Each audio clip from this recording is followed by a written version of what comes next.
Oi, eu tô aqui de novo. Dessa vez para conversar com você sobre... Sabe aquele botãozinho do automático? É ele que eu quero falar com você hoje. Porque muitas vezes nós ficamos no automático, gente. O automático, ele quer dizer excesso de segurança, excesso de autoconfiança, sabe? Assim, a gente vai fazendo e muitas vezes deixa de pensar. E quando a gente deixa de pensar, isso se torna um problema. Vou compartilhar com vocês aqui hoje algumas experiências minhas dentro do salão onde eu fiquei no automático. Eu deixei de pensar. E eu te garanto que isso dá problema.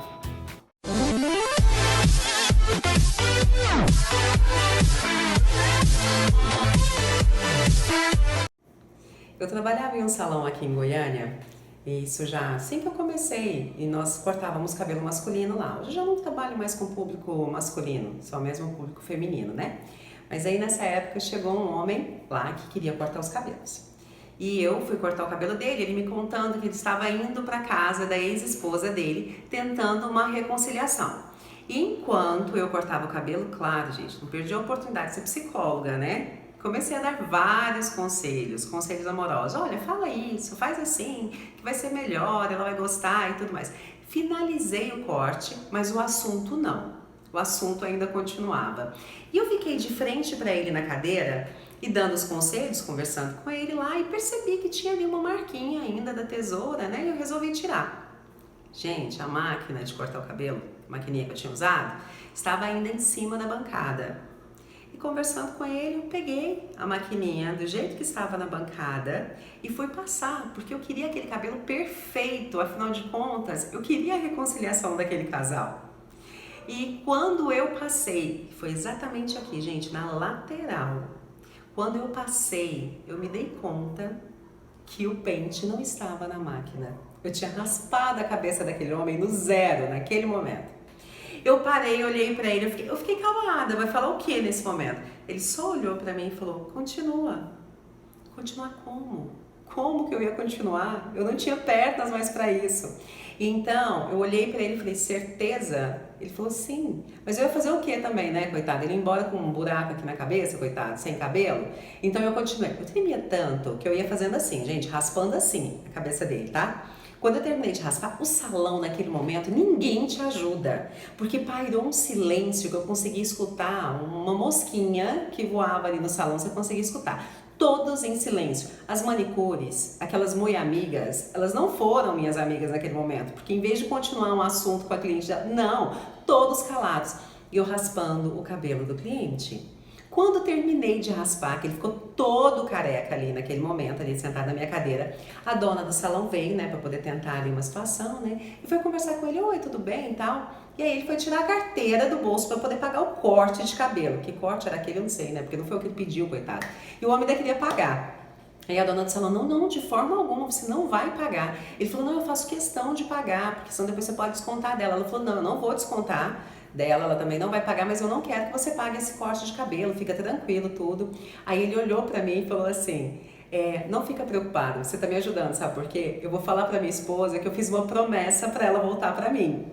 Então é o seguinte, foi uma tragédia que eu fiz, mas que graças a Deus ele conseguiu levar para o outro lado e me ajudou para eu poder me tranquilizar. Mas o automático nunca dá certo. E não foi a única besteira que eu fiz no salão não, gente, já fiz mais. Vou compartilhar com vocês uma outra situação que aconteceu comigo.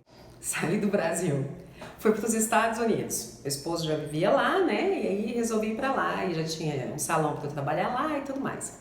Fiz vários cursos, acrescentou muito no meu trabalho. E quando eu ia para curso lá, eu não sabia falar inglês, né? Já de cara já cheguei, queria, né, aprofundar na minha área, queria mais conhecimento, queria fazer cursos. Aí quando eu ia em cursos, eu ficava o tempo todo, eu tinha que prestar atenção no que a pessoa estava fazendo, tá? Porque eu tinha que aprender olhando, porque escutar eu não entendia absolutamente nada. E também, ao mesmo tempo, eu tinha que ficar olhando o que os colegas estavam fazendo, a carinha deles, para eu repetir. Se eles riam, eu tinha que rir, se ficasse sério, eu tinha que ficar séria também, e assim era. Então, aí chego lá nos Estados Unidos e começo a trabalhar e tudo mais, e deu tudo certo, as coisas foram caminhando. Depois de um ano, consegui ter o meu próprio salão lá nos Estados Unidos. E aí eu já trabalhando sozinha, tinha uma pessoa que me ajudava lá comigo, né, que trabalhava lá comigo, me ajudando lá no salão. Chega uma cliente que eu fazia mechas no cabelo dela há tempos. tá? Não era a primeira vez que ela estava indo no salão. Ainda bem, ou sei lá, não sei se é bem, até hoje eu não consegui entender ainda. Mas ela sempre fazia mechas claras e inversas, luzes, highlights e lowlights, né? E eu tinha mudado de coloração e mais uma vez, o automático, tá? Tava ligado. Eu fui lá, peguei, tinha mudado de marca de coloração e só peguei pelo número que eu era acostumada a usar da coloração antiga. Na coloração antiga eu usava 7.7, loiro médio marrom. Só que nessa coloração nova, gente, não era a mesma cor. E aí eu fiz o cabelo da minha cliente, né? Claras, escuras, e assim terminei todo o cabelo dela.